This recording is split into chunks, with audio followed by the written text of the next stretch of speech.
Why are there so many shows starring Muppets and dozens of movies too? They said they'd watch every one and they mean it. It's something that they've got to do. So now they've pledged you a lifelong commitment. Muppets, Matthew and Sam.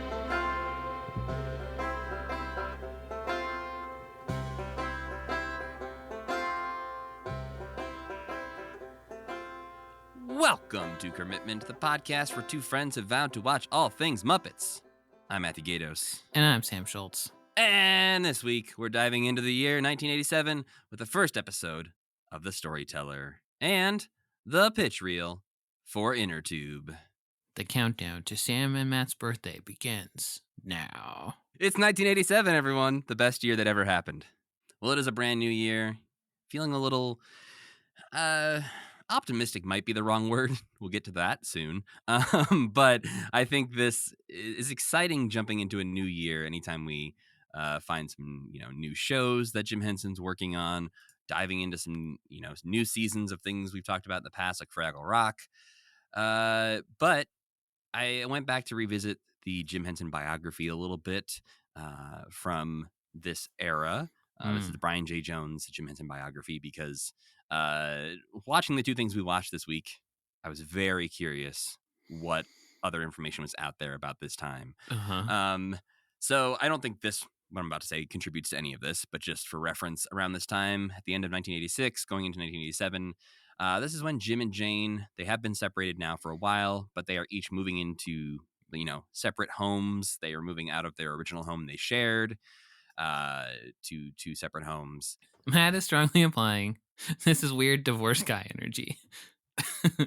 Okay, maybe I wasn't trying to imply that, but I'm also not denying. I think there's a strong possibility. You have a lot more time on your hands. You start thinking about Hans My Hedgehog. I think this is, maybe a little bit of weird divorced energy, but also the vibe I get from the biography is that this is an era where Jim's company is getting bigger than he ever really imagined it getting. He's just come off The Labyrinth, which was not really successful. A lot of people didn't like it. And he's struggling a little bit. And he's feeling the pressure of having a big company and maybe not having the next killer idea. Absolutely. Okay. Sure. They talk in the book about him trying to be a good boss, to grow this company, while also fearing that the company is getting a little too big to be as scrappy and creative as it once was. He has his company all take Myers-Briggs tests to be like, I don't know, is this going to help? Let's see. No. Oh, no, Jim, don't do it. Things have really not changed, huh? I feel like that kind of stuff still happens, right? Yeah, I think absolutely. And I think at, even larger companies, like I would guess like a Google-sized company, this is probably a regular part of hey, we need you to take these personality tests to see, Don't worry about it. Yeah, don't worry. We're not keeping this information anywhere. We don't know everything about you, but please.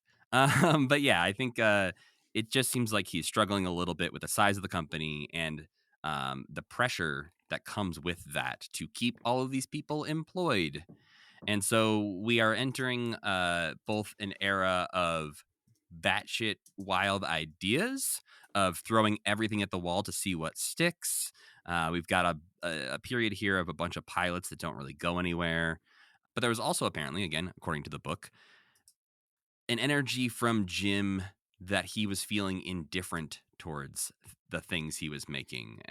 Basically, his coworkers and the people who worked for him saw this as an era where maybe he didn't care as much about Puppet Man or Inner Tube as he may have cared about Fraggle Rock or the Muppet Show back in the day. Yeah.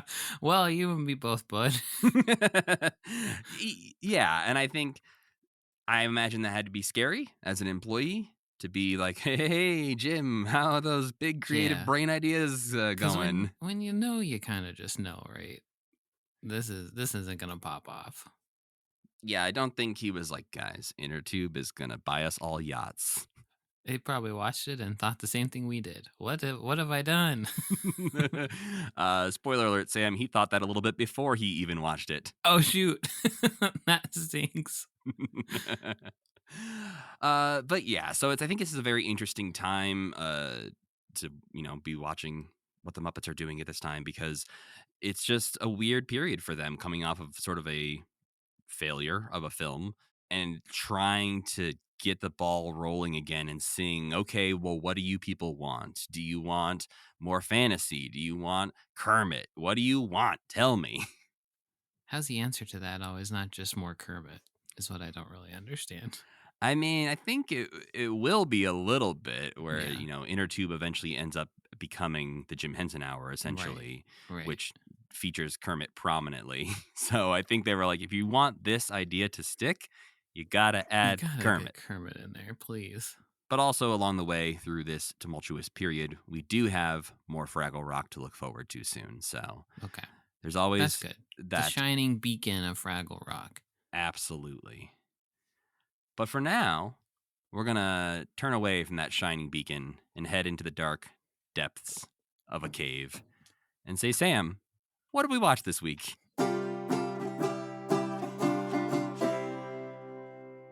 We watched the first episode of The Storyteller, titled Hans My Hedgehog, which aired as a special on NBC on January 31st, 1987. We join the titular storyteller and his talking dog, sitting by a fire in a chamber in a dusty old castle. The storyteller tells us a story, naturally, about a farmer and his wife who wish desperately for a child. The wife wishes for one so hard that her wish is granted, but because this is based on an old German fairy tale, it's granted in a fucked up way for no particular reason, and she gives birth to a little half man, half hedgehog boy. They name the boy Hans, and everyone hates him, including his own father.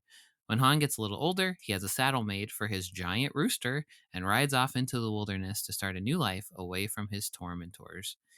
Because this is a German fairy tale, this makes his mom so sad that she dies. Flash forward a few years to a king wandering lost in a forest. He happens upon a keep, knocks on the door, and is greeted by an older and wiser and creepier Hans. The king tells Hans that he's lost, and Hans offers to lead him out of the woods on one condition. His reward will be the first thing that comes to greet the king when they return to his country. The king is pretty sure that it's going to be his dog, so he agrees. I guess he doesn't care about his dog, but it turns out to be his daughter instead. Oh boy. So Hans and the daughter get married, which is an arrangement that she is not so happy with until she realizes that every night Hans takes off his skin and is a hunky, regular guy underneath. Hans tells her that he is cursed, and if she doesn't tell anyone what she saw, him taking off his skin for 3 days, the curse will break and he will stay a hunk forever. Unfortunately, her mom tricks the information out of her, and Hans remains cursed and also pissed. He leaves the castle and his wife, but she feels so guilty that she goes out and wanders the world looking for him, eventually finding him back in his old farmhouse where he grew up. She tells him how long and hard she's been looking for him, and they share true love's kiss, which turns Hans the Hedgehog into Hans the Hunk. The end. We also watched a pitch reel that Jim put together for a show called InnerTube. Jake and Henry are a couple of electricians who work at InnerTube, which, from what I can glean, is a kind of crazy cable company with lots of weird channels. Their job is to hunt down little creatures called glitches who mess up the channels, and also to keep a troublemaking guy known as Crasher from invading channels by crawling through TVs, and also to stop the channel pirate Zaloom from hijacking channels. In the pilot, they find a glitch, transport themselves into a channel starring a very 80s band, and try to capture the glitch. Also, since we're talking about TV this week, here's some things that you could have watched on TV in January of 1987. Cheers, still going strong after like 5 years. Murder, She Wrote. Married with Children. The Tracy Ullman Show, which means that we're dangerously close to The Simpsons. Newhart, Family Ties. Alf is big right now. Top 10 show Ooh. Alf. The Wonder Years, Growing Pains, Moonlighting. It was a hell of a time to be watching TV, in my opinion. This is a great lineup. I mean, yeah, it's definitely getting into that era that feels more familiar Yeah. to me. Next year, Full House premieres. Yeah. So like next television season. So yeah, then we're squarely in the Matt zone at that point. But yes, this is stuff that was like on TV. I remember this being on TV regular, and I definitely remember this being like on Nick at Night later. Yeah. Like these are the rerun shows. Right. Yeah, I think The Simpsons premiere on Tracy Ullman in the spring of 1987. So very close to The Simpsons and the Muppets coexisting. And now they're owned by the same mega Yeah. corporation. They're on the That's same streaming crazy. platform. Yeah. Well, the only other thing really happening in the world of the Muppets at this time was that on January 27th, 1987, Jim appears on The Today Show to talk to Gene Shalit about The Storyteller coming out. Gene. That guy's bad news. Yeah, well, and apparently on another episode of The Today Show that came out a few weeks before this, Gene Shalit gave a bad review to Labyrinth. Oh, dear. Well, these two ideas, Inner Tube and Storyteller, may feel very, very different from each other, but they actually do coexist for a reason. And that's because Jim made the Storyteller and was like, all right, we got to try and sell this to some networks. But if it doesn't succeed, I am scrambling a little bit and I want to have a backup show. Okay, so And the Storyteller was the primary show and Inner Tube was the backup show. correct. Okay. So they basically they were inspired by Pee-wee's Playhouse. They watched that and went, "Hey, That what if seemed we?" very clear at a few different moments. Yes. Particularly Zaloom. I was like, okay, Yeah. it's not a genie, it's a That's pirate, but okay. Definitely not Zombie. Yeah. No, it's Zaloom. Well, you know who that is. Yeah, it's Beekman. Whose real name is Zaloom. Yeah, Paul Zaloom. Yeah. They thought real outside the box for that one. It's a really good name, though, so I guess I don't really blame them. Yeah, they're like, we can't think of a better name for this character than his actual name. Yeah. But yeah, so this was made basically in the time they were waiting to see if the Storyteller was going to be successful. They were working on some ideas, and they had agreed to air the Storyteller in late January of 1987. And so in early 1987, they went off to make Inner Tube. So we'll talk about Inner Tube first. The idea for this show was that every week they'd have a human guest who would get sucked into a TV and have to work their way out of the show. Yes. Not something that is reflected in this pitch reel, though. No. John Candy was supposed to be in this pilot, apparently, but Yeah. he escaped He's- somehow before it he's even like, got shot. No. Yeah. I mean, I guess that could just mean they wrote him into the script and he said no from the get-go, but I don't know. Maybe. Well, yeah, this was also supposed to be, and I believe this may be even filmed as a full-length, like half-hour pilot, and then Jim edited it down to a 10-minute pitch reel. Oh, okay. Yeah, not a great sign. No. I've definitely been there, like in art school when you're like, this sucks. I must stay up all night and fix this. Yeah, I'm going to make a 40-minute short film. Well, I made a 15-minute short film. It's so, slightly better than the 40-minute one. You can at least sit through this one. Yeah. So the idea here is that it's supposed to be a satire of bad public access channels and early cable channels that were popping up around this time. An idea that Jim clearly loved because he will not let this die even after this pitch Because this reel. is what the Jim Henson Hour is kind of similar, right? When he revisits it again, he tries to turn this into a pitch for something called lead-free TV, and then tries to make that into something called Muppet Television, which is what ends up on the Jim Henson Hour. It's like they call that segment of Jim Henson Hour Muppet Television. Oh, yeah. Okay. So yeah, this is really something Jim was stuck on at the time, exploring the ideas of technology and also satirizing the state of TV at this point. I think that feels like, I read that too, and that feels rude to me because why would Jim why would he have anything against public access television? Yeah, it is. That's like it is what he kinda started surprising. doing. Well, I think that's something I read. I think it's on Muppet Wiki, but also it's in the Jim Henson biography. So they hired one of the writers from Mork and Mindy, David Mish, to write this. Right. And Larry Merkin, who had worked on Fraggle Rock, read the script and was like, Jim, this is a disaster. Yeah. He said it was too dark, pessimistic, and unfunny. Oh, no. And so everyone on Jim's side had sort of seemed apprehensive about this. Like, hey, Jim, maybe this ain't it. Well, there's even later on in 1988, there's another script that comes out in the same sort of idea and process called Pirate TV. And Mm-hmm. apparently Jim rejects that one for being too nasty. Oh, So it seems wow. like every variation of this idea was a little bit more cynical than Jim really has ever been. Interesting. He was Yeah. feeling a bit bitter or something. Yeah, I understand maybe he doesn't want to go back to the well and just be like, all right, another Muppet Show. Right. But if you're scrambling for ideas and you're feeling pressure of that you're letting your company down, Yeah. it doesn't feel like maybe diving into the cynical well is the best way to go when No, you're totally. Jim Henson. Yeah. One thing I thought while watching this, before we get into it too much, is that maybe he should have he could have just started his own channel. Like maybe what he really wanted to do was just start a cable channel, Yeah. and he could have just like sat in front of the camera all day with a puppet, being like, "Can you believe it?"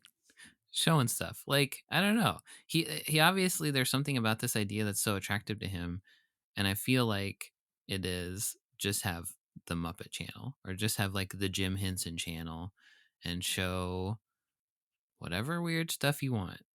I feel like that was within his power, maybe somehow. I mean, I don't know that he had cable TV money. Like, he's not Ted Turner. But he could have got somebody to give him that, maybe, like Ted Turner.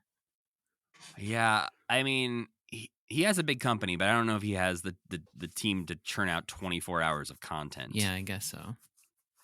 That just seems like what he wanted to do. Like I don't know. This idea and the fact that he's so bitter about it, I don't know. Yeah. There's just something that seems like cable TV was like really attractive to him somehow, and also he was horrified by it. I don't know. Yeah, I'm curious, I don't think the biography gets too much into specifically his feelings about cable TV and, if he was against all of these or if he just found them silly, these new Yeah. channels popping up, or if there maybe was a hint of, oh, why can't we have one? Yeah. Well, yeah, I feel like he's also done things like had he already done that thing where he gave the camera to those those young No. men? That's one of the Okay. last things he Okay. does that. Yeah, I think a lot of this feels, talking about it in 2024 Uh-huh. is like, oh, you would have loved YouTube, Jim. Totally. Like, Yeah. you would have loved, like, even in this pitch reel, Kermit is talking about the most sophisticated television system in the world with 1,500 channels to choose from. You can always find the program to match your mood, IQ, income bracket, and your clothes. And I'm That's like, literally YouTube. yeah, you go on YouTube, way more than 1,500 channels to choose from, Yeah. and you can find something to match your mood, IQ, income, and clothes. We invented a robotic brain that matches you to that stuff without you even wanting it to.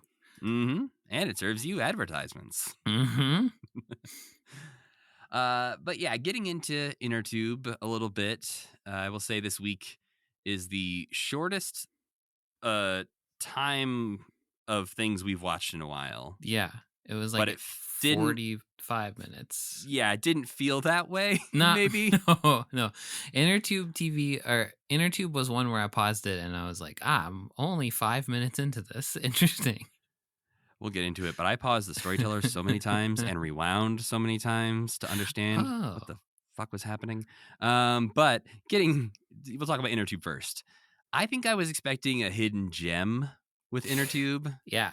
I think I feel the same way. I thought I would see something that like shine the light on some kind of later creative endeavor. And maybe it does on Jim Henson Hour, which I know nothing about.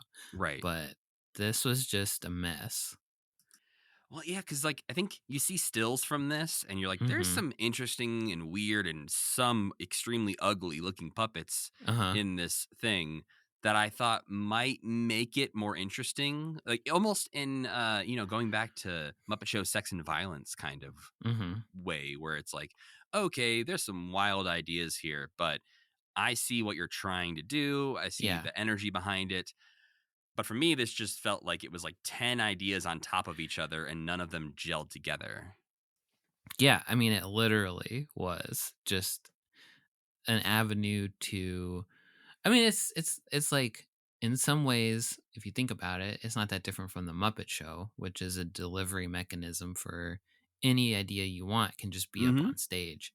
But there's just something so confining and weird about having to jump from screen to screen, and it's like not you're watching TV, but you're watching the people who work for the TV, and then they go into the TV, and there's just too many steps to get to where you're supposed to be. And all that, like you talking about the pirate TV stuff, is like Little Muppet Monsters is kind of similar, where they basically have like a pirate television station. Right. So that would be such an easier framing device, and they were already halfway there with Zaloom, who's not a good character, but like the concept of like once a week your TV fuzzes out and then the Muppets are there and they're up to something in their pirate television station.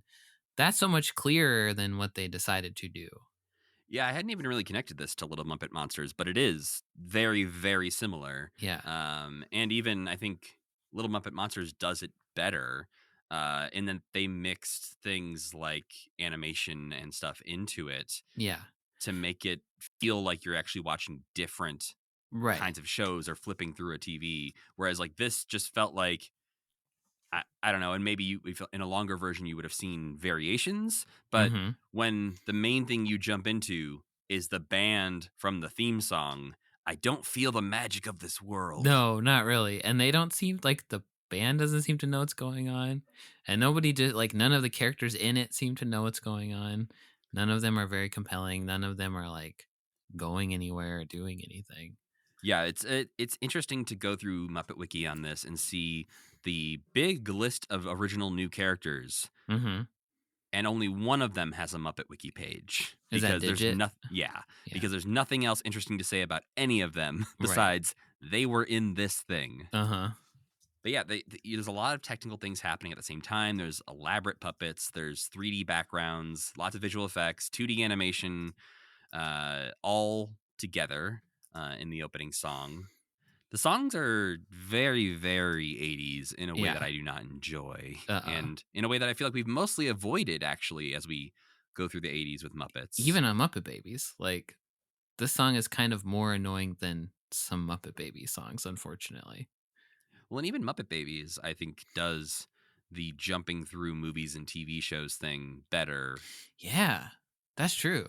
This is an idea that he freaking loves. I don't know how much he had to do with like them jumping into different properties in Muppet Babies, but yeah, this is just like something he can't get out of his head. In this, we see Kermit introducing us to the sort of the idea of, I guess, cable TV in general, but more specifically, this inner tube idea of there's even more channels and anything you could possibly want, including an aerobics channel with Miss Piggy, who I believe they included just because they were like, dear God, Jim, we have to see a Muppet.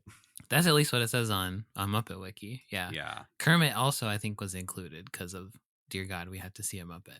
Which, can you imagine this without Kermit? Oh, it would be, yeah, there'd be nothing memorable about it, basically. There would be no, like, it's so like tan also. Like Kermit's the only thing that is a color. It also feels tan. Like the vibe of this is tan. Yes. And very milquetoast and just very much like, okay, I think you're trying to say something, but you're doing a poor job at satire. Yeah. It's like it's like the Katy Perry thing that came out recently where she made a whole music video and everyone's like, wow, that's not really good. And then she put out a whole video explaining that, no, guys, you don't get it. This is satire. You're supposed to laugh and it's funny. And everyone's like, that. Well, I don't think that's how good satire works, is you have to come out and tell everyone it was satire. Is this the thing where she's like puts a gas thing in her butt? She like fills up her butt with gasoline. Yes, that is that video. Okay, I have not watched that, but I've seen that picture many times. Many times. Yeah. You're just Googling Katy Perry gas butt. Yeah, let's not talk about it anymore than we have to. Just very familiar with the image. Well, Kermit also introduces the Millionaire's Home Shopping Network, where we see a puppet trying to sell the country of Denmark. And this part, in retrospect, is kind of what I'm talking about, where the Muppets are it's the Muppet Show, but they have a TV station instead. Easy as that. That's the idea. And they are doing that in this part. And in retrospect, this part's the only fun part and it's not really that fun, but it's still fun-ish, and it still has like a point of view, and it's fun. The billionaire shopping channel where they're selling Sweden, that's fun. I like that. Denmark. We can't even get Oh, excuse me. the Sorry. area of the world that we are the least familiar with. Apparently, we always mess up that area of the world when we're talking about it. But yes, it is Denmark. But that part is fun. And then the kitchen utensils, that joke isn't fun. Whatever joke they're telling isn't funny. And this feels so much like in our work sometimes when somebody has an idea and you're like, there's just that feeling of this is not gonna work. And then you watch the like first cut of it and you're like, this is not gonna work. There's just something missing. And I wish I could tell you what it was, but it's just not gonna work. And this is just not gonna work. Well, and I think what you were saying is interesting about in retrospect, looking at the guy selling Denmark thing, Yeah. where now I think about it, there's a quote from The Office where Andy Bernard says, "I wish there was a way to know you're in the good old days before you've actually left them." Yeah. And I didn't realize at the time that was sort of the peak of this pilot, of this pitch reel. Such a micro version of being in the good old days. Yeah, But because you're it's right. not great, Uh-huh. but in retrospect, Yeah. it's kind of the best part of this. Yeah. Kermit does also introduce the All Kitchen Utensil Network, where it seems like kitchen utensils are doing parodies of films.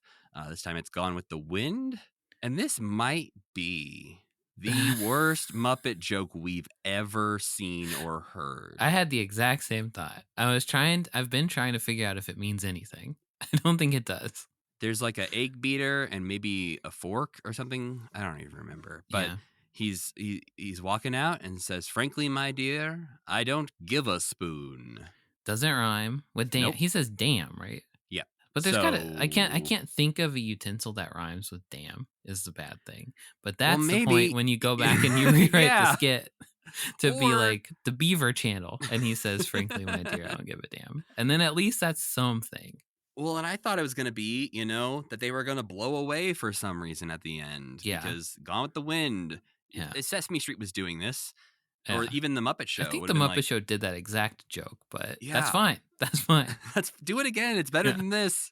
I'd rather watch that joke twice than watch this once because, frankly, my dear, I don't give a spoon is less than nothing. It is less than nothing. It's actively harmful. Like the fact that you couldn't even rhyme. Like, could you imagine being in a circle of friends where somebody does a bit and says secondhand embarrassment already from the what you're setting up. You're just riffing about something and they're like, "Oh man, Gone with the Wind with utensils," and somebody's like, "Yeah, frankly, my dear, I don't give a spoon." You would judge them forever. Yeah. Or you'd say, "You know what? Let's try again. Let's workshop Let's really this. Let's see if there's anything that rhymes with damn that could do better." Walk me through why you said spoon, please. I need to understand why you said spoon. Because honestly, say ham. That's kitchen utensil related. Yeah, if it had been a fork and a knife and there was a big ham right between them, sure. There's no good reason. Still not a joke, but we wouldn't be talking about it right now had that been what they did. But then we get Jake and Henry introduced to us. Cool names. Well, but they introduce us to Crasher. This guy is cool. Now I like this guy. Crasher is like a punk rock. He looks like a Koopa kid from Mario, kind of. Well, I was gonna say he also looks like animal without hair. Yeah, that's true. A shaved animal. If you imagine shaved animal, he's got the chaos of animal. He's kind of just a dick. Apparently, his thing is that he's a crasher and he wants to star in every TV show. So he just keeps jumping around from show to show. And we see him. They shift between hand puppet and full body guy in a costume. A bit unsettling, but interesting. Definitely. Yes. I think they do it okay. Yeah. But it still is unsettling because you don't expect him to suddenly be moving around very fluidly with legs. And so there's like shots of like the street in New York or something with a man dressed like Crasher running straight at the screen.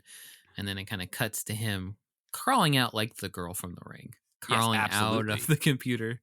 I mean, out of the TV screen into an elderly couple's bedroom. We also learn about glitches. There's a glitch, which is basically like a 2D animated blobby looking fella. These guys are pretty cute. I like I don't these mind guys. them. They got some like Math Munchers energy Oh yeah, going sure. on. But apparently the glitch destabilizes the signal. And already we've gone too far. You can't explain this much. Yeah, they're trying to explain a lot, which I understand is a pitch reel, but this all felt a lot like a video you would watch in line at Disneyland. And you're getting ready to like shoot the glitches with your light gun, and you have to Right. know why you're doing it. Yeah, it's like, guys, everything's gone horribly wrong. You got to help us out and get in there and find the glitches. The glitches have escaped containment. Mhm. Yeah. And watch out for Crasher. Yeah, just when you least expect it, Crasher's going to run up behind you as a full body man in a costume and terrify you. That would be horrible. So Jake and Henry have to go into the shows to find and fix the glitch. The first show they go into is the band from the theme song, Duke, Maya, Digit, and an unnamed drummer, and also unnamed band. I will say Digit's special. There's something about Digit I like. There's a reason Digit sticks around, I think, Yeah. He's got a lot more, I don't know. I think he's got some more under the surface. There's like a point of view. There's a point to Digit. Like you can tell looking at him, okay. The keyboard player who's like half keyboard himself, that is interesting. Mm-hmm. It reminds me a lot of so there's these puppets called the Weirdos. Okay. That the Jim Henson Creature Shop has made for Coldplay. Oh. I don't know why. I think there's a whole concept behind why. The sentence you said is quite strange, but yeah, I believe and I you. also that's as much as I know about this concept. But this band, the Weirdos, that is a part of Coldplay in some way, reminds me very much of this band from Inner Tube. What the hell? This is weird, and they're not really what I expected. They, to me, do not match the vibe of Coldplay. No, but that's okay. These feel like they would show up mid Coldplay show, and Coldplay would be like, "God damn it, get these guys off our stage!" Yeah, there's apparently there's a song that Coldplay does that for some reason ties in these puppets. By the Weirdos. They are apparently created from old and disused puppets in Los Angeles by the Jim Henson Creature Shop. They didn't tell Coldplay that, though. Don't tell Coldplay. Yeah, can you guys make us some puppets? Yeah, sure. Yeah. Well, we can have them for you tomorrow, I think. So yeah, who knows? Maybe there's actually some pieces of these inner tube puppets in those Weirdos, and maybe that's I can sense it. But the band just seems like they're obsessed with technology. Like that, for some reason, is their whole deal. Is they just start talking and saying, like, smash cut, 3D. And I don't really get their vibe. No, I don't either, because they're a band, and they should probably be talking about music stuff. Yeah, or, I feel like, obviously, this overall is not lazy. A lot of hard work went into this. Yeah. But I feel like a lazy decision is to not name your fictional band. Yeah, an oversight at best. It is not lazy because it is trying way, way too hard. It is actually the complete opposite of lazy in a very bad way. Well, but when you in the same special have, frankly, my dear, I don't give a spoon. Yeah, that's true. You could come up with at least a bad band name. Yeah. I mean, hell, just call them the Inner Tubes. Yeah. If you're just out of ideas. Call them the TVs or something. Yeah, but spell it funky. Yeah. Well, Crasher bursts in, runs through the scene here, and then suddenly the screen rips open. And we see a large, floating, eye-patched man called Zaloom, who is apparently a video pirate who floats around because he doesn't have a channel of his own. And isn't it all like Crasher, apparently? No, very different than Crasher. Please don't say he's like Crasher. He's not. Well, to be fair, he has more power than Crasher. Crasher can just enter other shows. Yeah. The video pirate can fully take over your feed and make his own bad shows. Yeah, he's got more of a god-like quality to him. That's right. And he has an agenda. Yeah. Well, at least somebody has a point of view in this thing. Zaloom is here to talk about pollution, and that's what technology leads to. Technology is bad because it kills frogs. and how to describe this part. He's like Andros. He's a floating head and hands. Andros from Star Fox, right? Of And he's course. kind of Easily. I'm glad you went for a very common, understandable reference. well, who else is a floating hand and head? I'm not saying there's a better reference. I'm just saying that for clarity, I don't know that Andros is any clearer than just describing Zaloom. He's a floating hand and head, like Wham Bam Rock from Kirby's Superstar. Is that better, Matt? Do you like that Absolutely. Good better? job. Yeah. And he's like over this a diorama of a pond with some little froggies in it, and there's a factory over there, and he's kind of doing prop comedy, showing the factory spewing acid that then rains on the frogs and kills them. And actually, I really like this part. I think he's misguided a bit. He looks like Patchy the Pirate from SpongeBob combined with Jambi the Genie. Yeah. I don't understand the genie, the kind of stereotypical genie thing that they've given him, like the rings and the. I think That's he's supposed weird. to just be a pirate. I think they're just like, this is a cartoon guess- pirate to them. Okay, I guess pirates can have that kind of stuff too. Yeah. But they should explain. I think also they don't explain before that he's a pirate. No. So you are left the whole time wondering, why is this guy a pirate? Well, the first thing he does is remove his eye patch. Yeah. And so if you're they also had- like, okay, I guess he doesn't need that. if they had simply said, "Oh no, a pirate's invading the channel," Yeah. channel pirate's invading the channel, instantly you would know what this is and not be thinking the whole time, "Why is he a pirate?" instead of just paying attention to what he's doing. Yeah. But I think it's bold of Jim Henson to kill off a frog. Yeah, there's it bread and butter.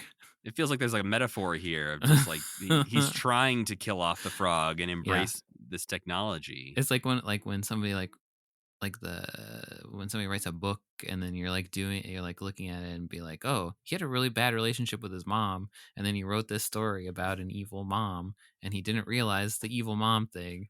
It's like that kind of subconscious Jim. Or he is complaining about these cable channels killing Killing off his Kermit the Frog. You're right. There should only be 3 channels and you should have to watch Kermit. Yeah. That's what it is. Yeah. You're right. You can't. He actually is against too many choices in entertainment. He's like, no. We need to limit this. In my day, I was given a 5-minute spot on the news to do a puppet show. You know what they don't let people do now because there's too many choices? 5 minutes of puppets on the news. I wouldn't have a career with cable TV. That's what it is. I invented the Muppets. What more do you people want? Give me network or give me death. Wow, I think we really nailed it. I mean, this is the point, though, Sam, in my notes where I wrote, are the Muppets any good? Because this show had me questioning everything. Yeah, they're fine. They're fine. I'm glad that you at least hesitated because I land on the side of yes, Muppets are good, but this is rough. And it's not even rough. We've watched some bad things that have made me bored or, just kind of, it was a slog to get through. This isn't necessarily that, but you're just watching it and feeling like every decision was maybe the worst decision. It's just bad. It is not necessarily a slog. It is just clearly bad. And it's only 10 minutes. Yeah, that's important to know. I feel like there's always been a through line of making the stranger, making the odd decision, making the not like, why did you do that? Even in the Muppet Show, there was a lot of why did you do that? Why do you make decisions that make things more confusing frequently? Yeah. It's kind of always been a thing with them. But this one, it really comes to a head with just do the simple thing for once in your life, please. Just let Kermit take over the TV. And then it's like if the Muppets invade your television, then you could then there could even be a conceit where you're change the channel, but the Muppets are still there because that's just how the Muppets work. They can hop across channels. I could have fixed this, Matt. I could have been good. Well, and I think it is interesting. I keep coming back to Sex and Violence as a comparison because that is something where they had a bunch of different formats. They were trying out a bunch of different things. There's a lot of new puppets that no one had seen before. A lot of new characters. Yeah. But there's something about having Floyd and Sam the Eagle hang out backstage as all of this stuff is happening that lets you connect to them in a way that you don't get Jake and Henry Mm-hmm. feeling like real characters you want to connect to. These Yeah. feel like characters I'm only supposed to care about for 10 minutes. Right. And it was fun. Like, even in Sex and Violence, like, it is fun to hang out with those characters because those are interesting characters with like 3 performers who were on top of their shit and like knew their characters and were interesting together. Not that the people performing Jake and Henry aren't, but even that was like, if they picked up Sex and Violence, it's like, why are we sitting in this weird limbo room? Like, what is this supposed to be? It's not like anchored anywhere in particular. In a similar way to this, where it's like, if you had a whole show of this, like, what are we doing every week? We're like in this weird computer bay. Like, where do the guest stars hang out? Like, who's the host of this show? Like, what is this? Yeah, I don't think, if only they had had John Candy in He could have this. fixed everything. Yeah. Yeah, like I don't see What would it that be? But format. like John Candy walks in, he's like, "Hello, mechanics who work for this television station. I'm here to be on the show." Okay. I think one interesting thing about this, before we get to the end of it, is that when you're in the sort of mechanic in inner tube TV world, there's a bunch of screens in the background. Mm-hmm. And there are shots from Sam and Friends and Emmett Otter and the Muppet Show that, these are things that audiences wouldn't have seen in a while, maybe. Oh yeah, that's true. Or seeing all these things together in one place, Mm-hmm. I think is interesting, at least. Yeah. That I always forget that people couldn't watch stuff on demand back then, or even on Yeah. tape. Like, none of They that didn't stuff was have available. 1,500 channels to choose from to match their mood. Yeah, They needed inner tube, Sam. they did. I do think it's funny that they didn't bother getting the rights to any non-Muppet projects for this. Like, Oh yeah, I didn't think about it that way. You're like right. Cheers isn't on one of the TVs. Uh-huh. I would guess they didn't have the rights to some of the stuff that they did use on there, but since it's a presentation, it probably doesn't matter as much. But At this point, I don't think much had been sold off. okay. So, but yeah, Inner Tube comes to an end with Crasher crashing out of a TV and into an old couple's bedroom. And just are thinking the technology is so good. It looks like he's really in bed with us. Old people, they don't know how anything works. And then it just kind of ends with Kermit giving us a little wrap up where he says, if you're not plugged in, you can't get turned on. Ew. Go away. I kind of half expected him to be like, please buy this show. Please, please, please. The salesman that was trying to sell Denmark comes back and Yeah. is like, so you guys know what's next. It's cheaper than Denmark. This show. Just buying this show. Why not? Just do it. Would you have bought this show? No, God, no. No, me either. I'd be I sitting there the whole understand time being like, completely. how do I politely tell Jim Henson that this is really bad? Yeah. Did Jim Henson suddenly get into drugs would be my first question. Yeah. Which doesn't seem to be the case. No. But this is, if you watch an episode of The Muppet Show and this back to back, you're not necessarily going to think, I bet the same guy made both of those. Yeah. Kermit would be the only thing that clued you off. Yeah. But that is Inner Tube. I did think it was going to be better. Mm-hmm. I also did, yeah.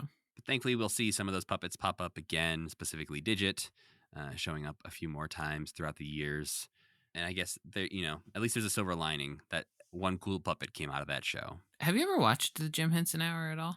I've seen some short clips here and there, but I'm sort of in the same boat as you, where I know next to nothing about it. Yeah, that is one that I'm very much expecting to be better. Like, to be good. I know, but now I'm worried.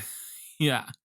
Because what if it's just this again? I kind of don't see how it can't just be this again, but I'm trying to I guess at least they give us some Dog City sometimes, too. Yeah, but that's the thing is, like, I can't understand how Muppet TV and Dog City and then Jim sitting with that lion in heaven or whatever. Like, how do those 3 things interact with each other? I think there's a hard shift in some of them that just Okay. halfway through, they're like, and now an episode of Storyteller for your we're just viewing gonna do this pleasure. now. Right. Yeah, Storyteller gets absorbed into Jim Henson Hour, right? Eventually, is that the thing? Yeah, I believe so. It'll they have an hour-long episode, and the first half features something fun, and the second half is Storyteller. Something fun. And then this. Now for something completely different. Not fun. Well, and speaking of something different and not fun, on January 31st, 1987, The Storyteller, Hans My Hedgehog, Surely aired. something that's seared into the brain of some child out there who saw baby Hans that night on live television and was like, what? What is going on? Or a very confused adult who can't understand why they're sexually attracted to hedgehogs. He's a buff. He's a sexy hedgehog. That's right. I, at one point, I'm going to say 10, 11 years ago, did a series of videos on my YouTube channel Uh-oh. where I was reading through an erotic novel called Hedging My Bets, I think it was called. Oh, wow. Okay. I think that's the name. I'm not going to bother spending the time to look it up right now. But basically, this was coming off the the wave of Twilight things. There was Sure. lots of erotic novels coming out that were based on werewolves and vampires Monsters, and everything. Sure. So this was a book about a were-hedgehog. Okay. And is that like a established type of monster? This Storyteller would have you believe it is. I mean, this is based on an actual old German folk tale. So apparently at some point in history, people were thinking about man-sized hedgehogs. Yeah. And the author of this book I read on my YouTube channel said, well, they were thinking a lot about it. Yeah. Do you think they saw this, Hans My Hedgehog, and thought, look at those abs? Why didn't they have more sex scenes in that? And you know what? They have more sex scenes than you'd think that they would, and they don't have any. But it's still, there's just something sexual about this whole thing. They allude to the idea that sex is gonna happen. Yeah. It doesn't. It's important to say that it doesn't. But they do imply that it's about to. Yeah. So the initial idea for this actually came from Lisa Henson, who was proposing an idea to Jim to do a show about the sort of unpopular versions of old folk tales, like the ones you don't hear about. And Jim's plan was to treat it like Fraggle Rock, where he would set them up and then stand back and just be like, "Hey, you guys, go make a good show. I'm going to be over here." It didn't really go that way, as he had to get more and more involved in creative choices. And he ended up paying for the production of this pilot himself, which involved a lot because, you got John Hurt as an actor. You have 3D computer-generated backgrounds, which took a lot of time and money to make. And they ended up hiring Steve Barron, the man who directed the music video for Labyrinth. Yeah, the underground one, right? Or did he do all of them? I believe he might have done both of them. Yeah. But he was most famous at the time as like the go-to music video director. He had done Aha's Take on Me. He had done Michael Jackson's Billie Jean. Yeah. This is a man who had, like, at the time, the MTV taking off, he was the director to work with. And this is very music video-y. This thing's full to its of detriment at times. Yeah, totally. But apparently Steve Barron was, during production of this pilot, was quite hard on the crew and the cast and everything. And people were a little concerned that, I don't think we can keep this up at a weekly pace. So if this gets picked up, we're definitely not going to be able to make this every single week. Yeah. Because it was only half an hour, but we're not talking about multiple episodes because this came on very infrequently, right? Right. The next episode airs in October of 1987. Wow. And does not then set up an immediate weekly cadence. It takes a bit until more come out after that. So it did air in January 1987. It was an immediate critical hit. Everyone fucking loved this show. For real? Yes. Oh, okay. And it won the Emmy for Outstanding Children's Program that year. No, this isn't for children. You want to know what it beat, Sam? Oh, no, it's going to make me sad. What did it beat?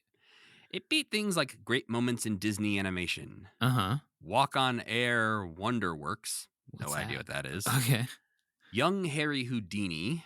It's a Disney Sunday movie where Will Wheaton plays young Harry Houdini, I think. Oh, of course he would.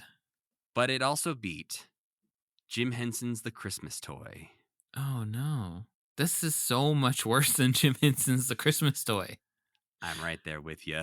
Oh, no. It's also so much less for children than The Christmas Toy. I'm just picturing Will Wheaton walking around being like, as long as nobody punches me in the stomach, I'm going to be on top of the world. To be fair, I only saw some stills from the young Harry Houdini. He might not be playing Harry Houdini. He might be like a kid interested in Harry Houdini. I Okay. I have not see. seen it, but he is at least in the movie. Just a bunch of scenes where things at stomach level are like flying at him and he just barely dodges. Oh. Or he's like working on a farm and he sees like a milk jug get delivered and he's like, I bet I could get inside of that and escape. Harry, quit hiding in things. Yeah. Oh, it would suck to be Harry Houdini and be a child and then be getting older and being too big to hide in all the stuff that you used to hide in. Oh, I'm just picturing. It was so much more impressive when I was tiny. I'm just picturing, like later in life Elvis when he was like in Vegas and somewhat sad. But like Harry Houdini in Vegas being like, all right, guys, bring out the bigger milk jug.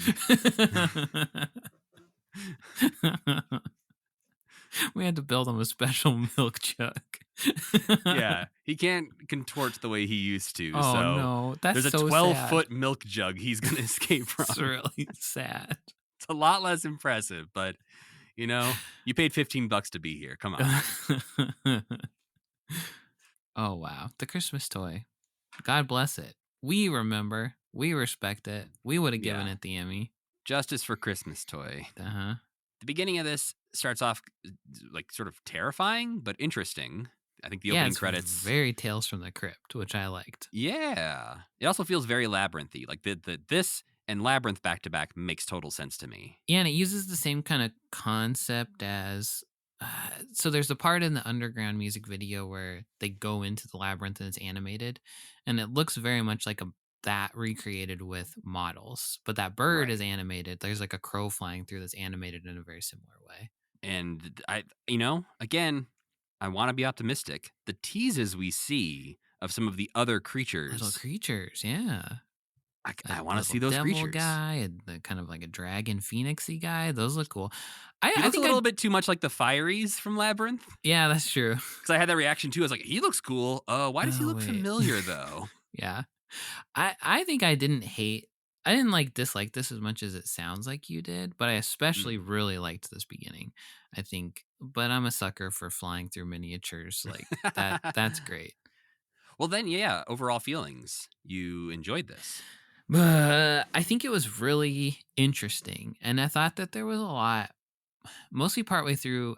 The story, like we have alluded to, sucks ass in a way that's like, it's like not even just like a boring story or anything. It's just like partway through, they'll be like, meh, we're sick of telling that story. Now he's cursed, or like, meh, we're sick of telling that story. He can turn into a bird now for some reason. So it is just like, it's like fairy tale. This happens and this happens and this happens, which is my least favorite type of story. It's just like nonsensical fairy tale logic stuff. I think is not interesting to watch. But partway through, I was like, they're making some really interesting decisions in terms of where the camera is pointed and editing techniques so that they do not have to film that much stuff.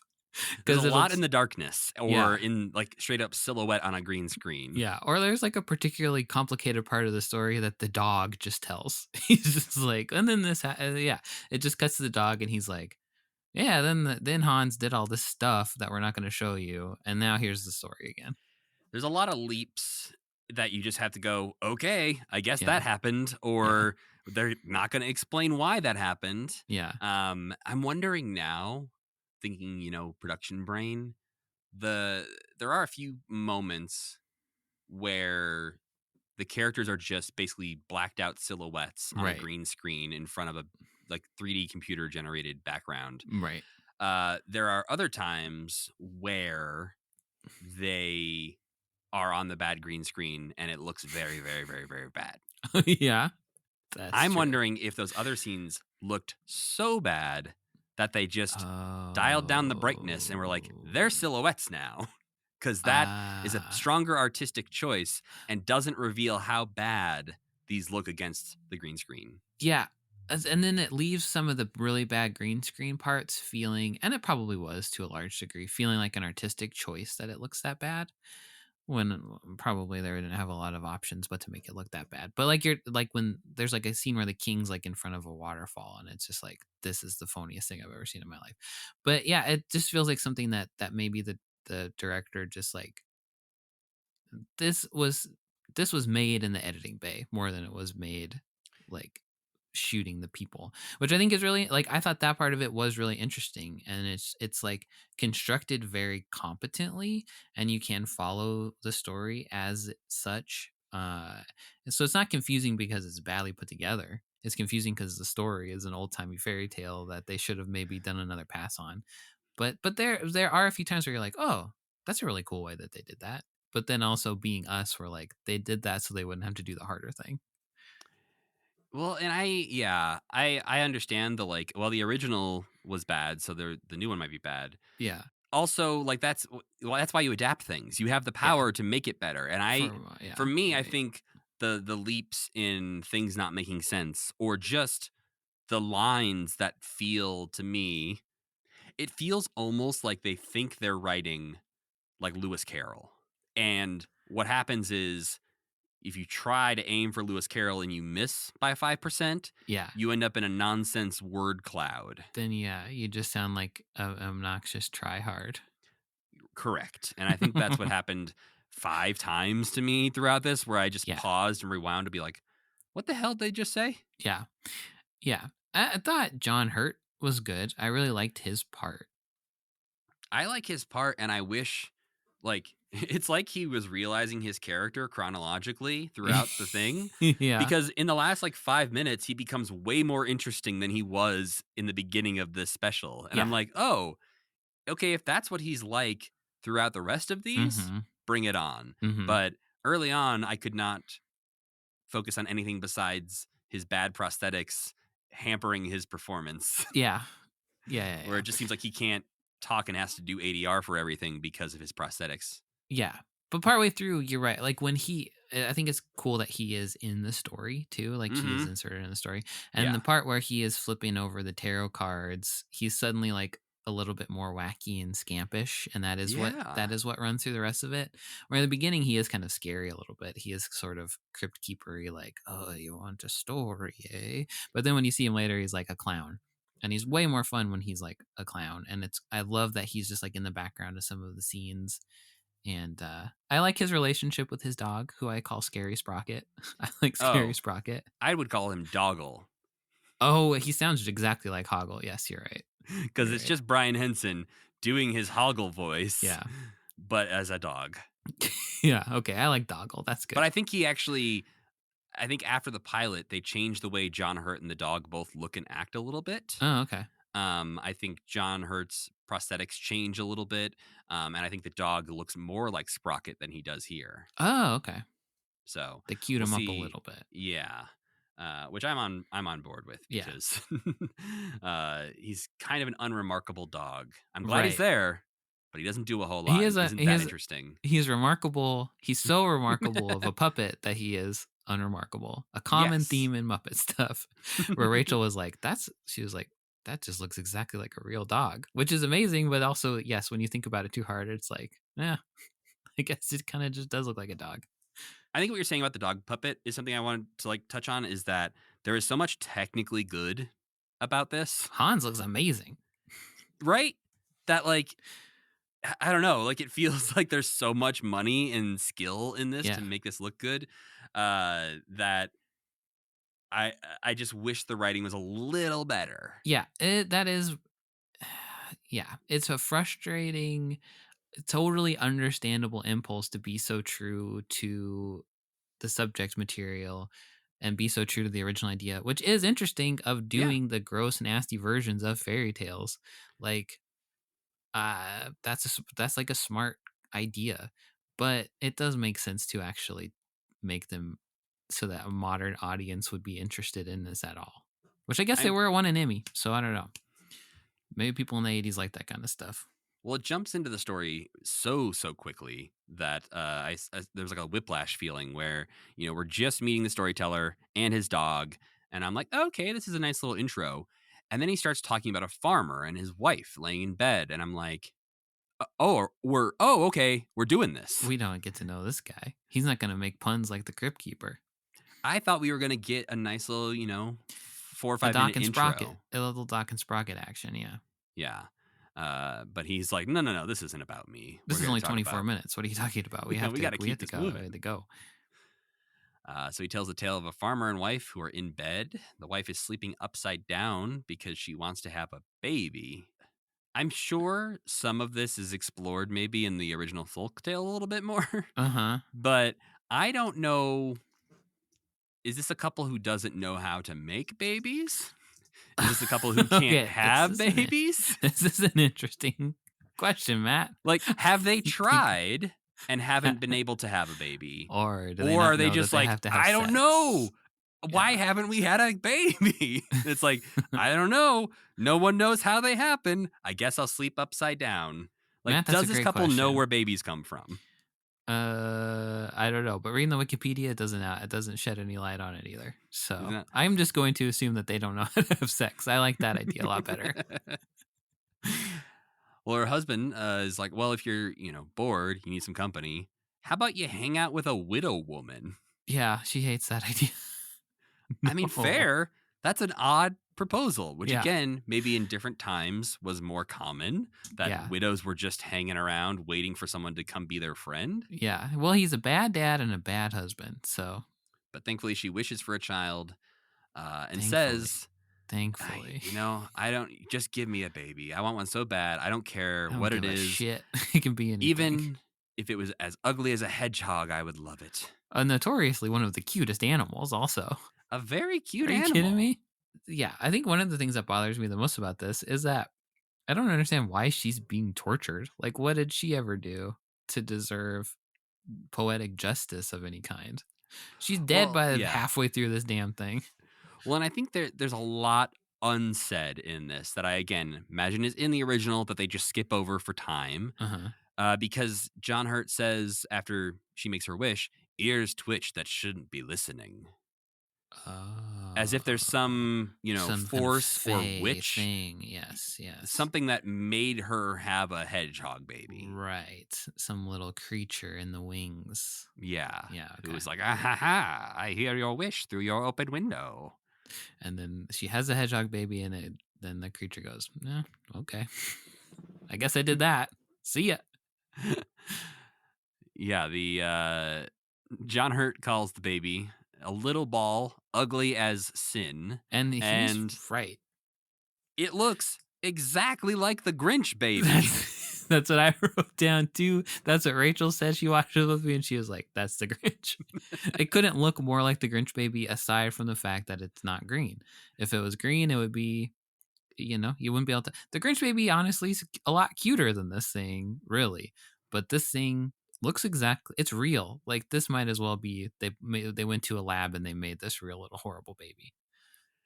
When they talk about how everyone in the town knows it's a hedgehog, Yeah. that thing looks nothing. You couldn't look like at a it and know hedgehog. that was a hedgehog. Yeah, that's true. People just must have been really keenly aware of what hedgehogs look like, and they didn't like what they were seeing back then.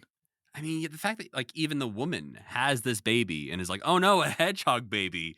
There's no way you have that baby and think this must be a hedgehog.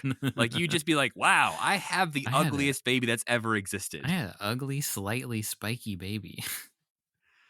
Well, I feel like he even has just like wispy hair all over his body at that point. Yeah, Like, they're not even that's really true. quills yet. Yeah, I mean, she probably knew because she was talking about hedgehogs so damn much. She was like, "I shouldn't have said hedgehog. I should have said a cuter thing." Something that doesn't scream like a banshee when And it have cries. spikes all over it. The spikes is a real problem. But the farmer dad hates this hedgehog boy. Well, you know what? He eats like a freaking pig. I don't blame him. I'd be so annoyed too. Something that annoys me about this is that they can't decide what they want to call this hedgehog. Uh-huh. Sometimes he's just Hans. Sometimes he's hedgehog. They call him Grovelhog quite a bit. Grovelhog, yeah. But they introduce Grovelhog as like a teasing term Yeah. that the kids are calling him as he's growing up. But then everyone continues to use Grovelhog as like what they call him. Yeah. And So then it's like if somebody like made eventually, fun of me as a kid for having a big head, yeah. and then my parents are like, yeah, big head over here, went off to college and got a degree, and then Yeah. big head moved to Montana. And it's like, wow, thanks. You're talking as if these are positive things, but you keep Yeah. calling me big head. And it turns out there's a whole race of big heads. They're cursed Yeah. to have big heads. Everyone knows this. I did like that they called him Hoghead. I liked Hoghead. Yeah, Hoghead's good. Just call him Hoghead. It was interesting having the voice of Hoggle talk about characters who are misnamed with Hog in it because of how many times they call Hoggle something else. That's his whole run and gag with Hoggle. We talked about the music video sort of style to this, and there's some points where I think that made me hate certain moments that I wouldn't have otherwise hated. Okay. For instance, there's some moments where they're just kind of chugging along in their wagon or whatever, and the camera is so close to the farmer's face for some reason. Yeah. With like a wide angle lens that I'm like, why are we here? Why are we up this close to this man's face? I just assumed if they zoomed out any more than that, you'd see like a regular parking building lot behind him or something. Yeah. Yeah, that's fair. But you're right. Like there's nothing about this whole thing that is filmed like a regular TV production. It is all a music video with no words, basically. Like maybe the John Hurt parts are the most normal, but everything else is very like, I don't know if it's like German expressionistic or something. Like it definitely is there's a point of view to it. It's on purpose. Yeah. And it does, like, there are like some of the sets look so fake, and that was like a thing with, I think, German expressionistic. It was just like, it doesn't matter. We're getting the idea across of what you're looking at, which is the same thing they do here. Sometimes it's just like, I think it's harder to tell the difference between bad graphic effects and on purpose bad graphic effects.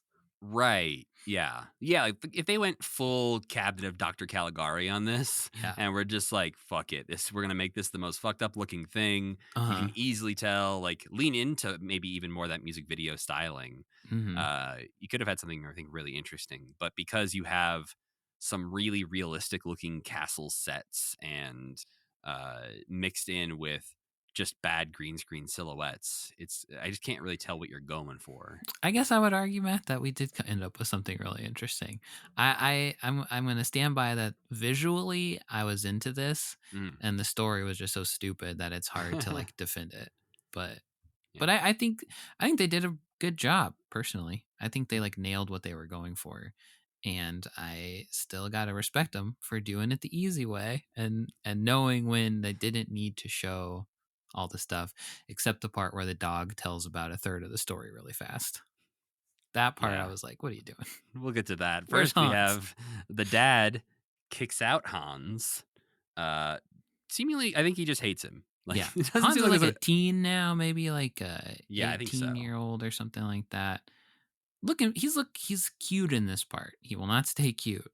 No, he's gonna get too buff. Yeah. Rachel kept calling him Sonic the Hedgehog. She said, this is the story of how Sonic the Hedgehog came to be.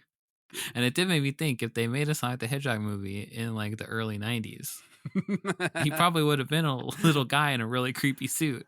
They could have done it like the Grinch, where it's like, oh, a woman had a weird hedgehog baby who ran real fast. He's so fast for some reason.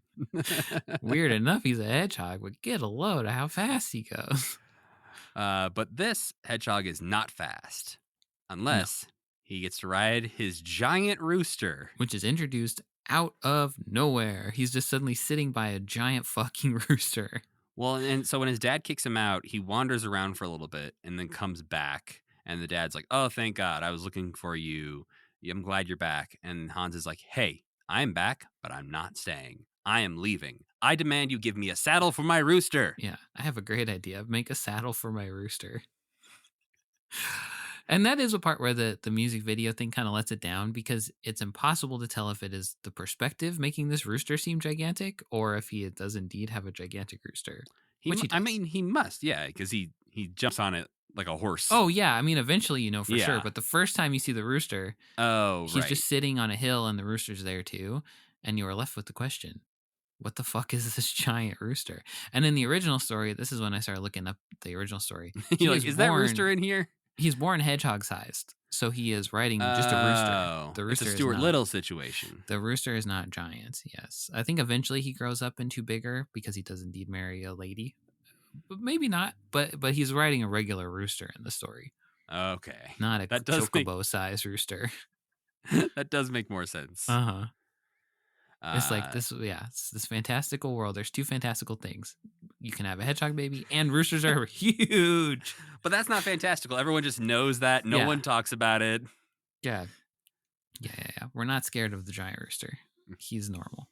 Hans, I think, also has a little bit of the prosthetics affecting his performance problem. It feels like his lines are also 80-yard because Oh yeah, he can't fully say his because I'm lines. sure Hans actually sounds like this.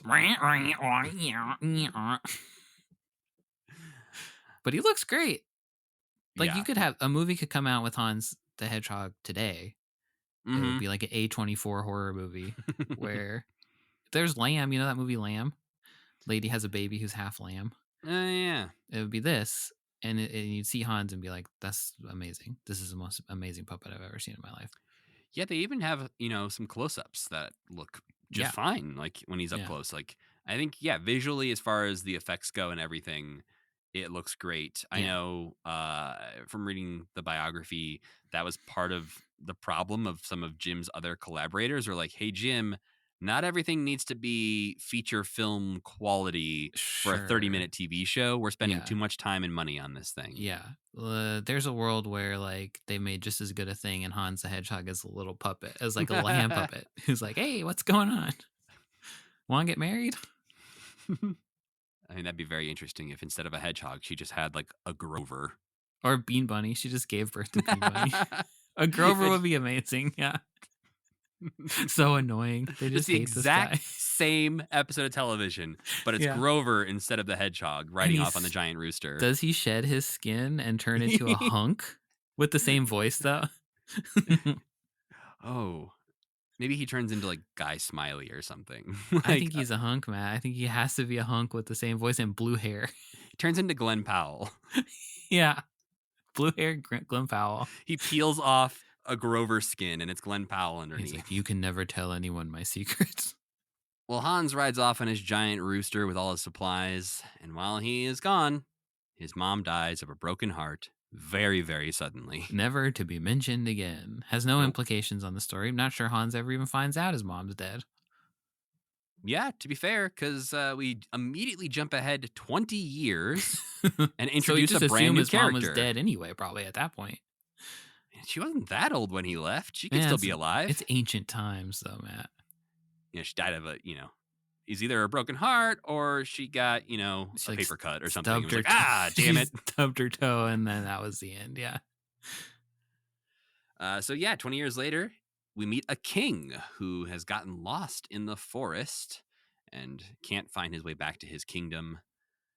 And this is, I think, where the writing starts to really suffer because this thing is just moving so fast. Yeah, we're in a different story now, basically.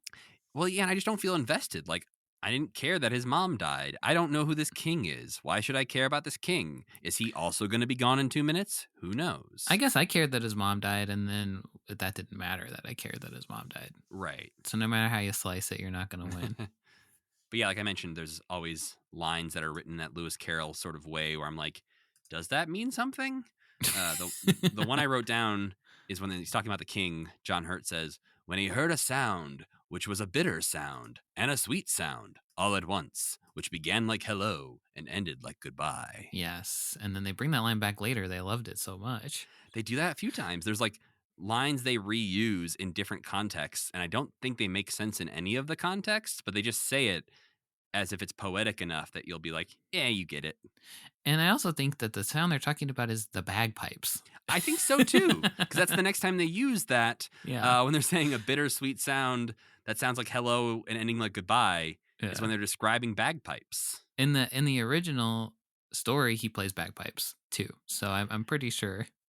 It almost feels like they expect you to have read the original story. Right. Because there's a lot of things that they just like don't explain or don't state clearly that you're like, wait, so did that happen? And it's like, oh yeah. Did you not get that?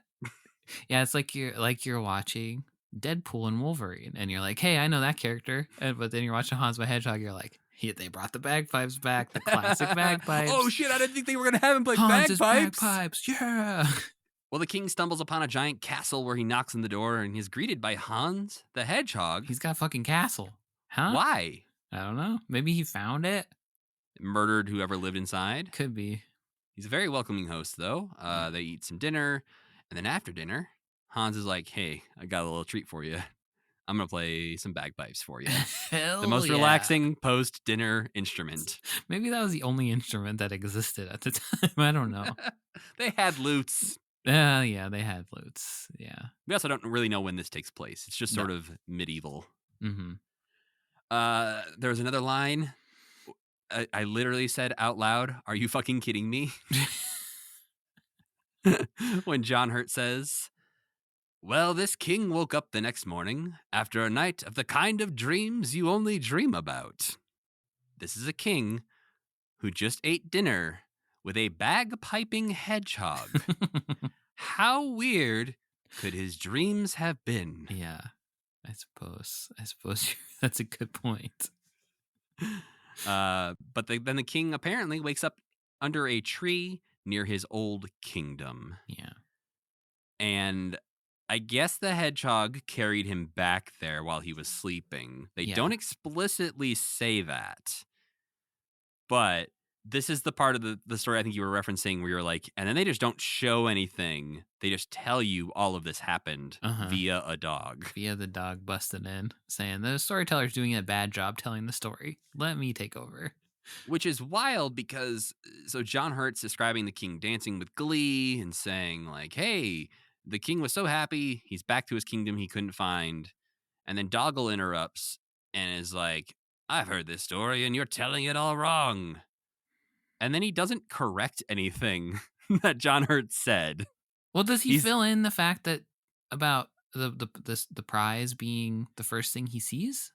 Yeah, but that easily could have been the next thing John Hurt was going to say. Oh, yeah, because that's true. He's just being rude. Yeah. It's like, I know how this story ends. You just stop talking. Yeah, that's right. Like, I thought for sure he was going to say, like, hey, you're leaving out an important detail here. Yeah, that would be a big storyteller fail, to leave out probably one of the most important details of the entire story is how he ends up marrying the princess. Instead, they just have the dog tell us. Well, and that's the part, too, where in my head, I'm hearing the story. I did not assume Hans was hanging out at the sleeping king's side after he brought him back under a tree near his kingdom. Yeah. I assumed he dropped him off, went back to his castle. But this must be that the king woke up. Hans is just standing there. What's up? And he's like, oh my God. I could have done this the normal way, but I did it the creepy way. Yeah. I could have left you here and left. I could have taken you all the way home. But no, I'm going to leave you right here. So he says, name anything you want and it's yours. I'll give you a reward. And he's like, all right, the first thing that greets you when you go back to your kingdom, that's my reward. Mm-hmm. And I'll wait a year and a day to come back and get it. Just because it's a fairy tale, and that's the kind of thing they were doing in fairy tales. Yeah, there's no reason given for why he has to wait a year and a day. And nobody else even knows this is happening besides the king. Mm-hmm. Like, this whole year is only stressful for the king. Like, it's not, they don't tell anybody, like, hey, everyone prepare. Next year, a really big hedgehog is going to show up. Yeah. Probably with a giant rooster by his side. So the dog says that this will probably be the king's dog that greets him first. And I don't really know, is this Hans? Is he saying that Hans wants a dog? He wants the dog. Maybe that's what it is. He's disappointed he has a wife. That's why he's so mad. It's like Hans is like, I really want a dog. So I'll say the first thing that greets you is what I want. It's like all a plot to get the king's dog. He loves this dog. It's a hell of a dog. Which again, if my plans come to fruition. I thought John Hurt was going to jump in to the dogs telling the story and be like, hey. Not everything's about dogs, fool. Because he really like goes on for a minute about the dog being like a real cool dog. I think that probably is just fairy tale logic of somehow Hans knows what the outcome of this deal is going to be. Yeah, I'm a little split on my feelings on Hans. There's Yeah, times Hans where I'm seems like like, a dickhead. yeah. Like when he welcomed in, the king to his castle, I was like, oh, okay, he's sort of like the Beast later on in Beauty and the Beast, or Hmm. when he's kind of nice and calm and everything.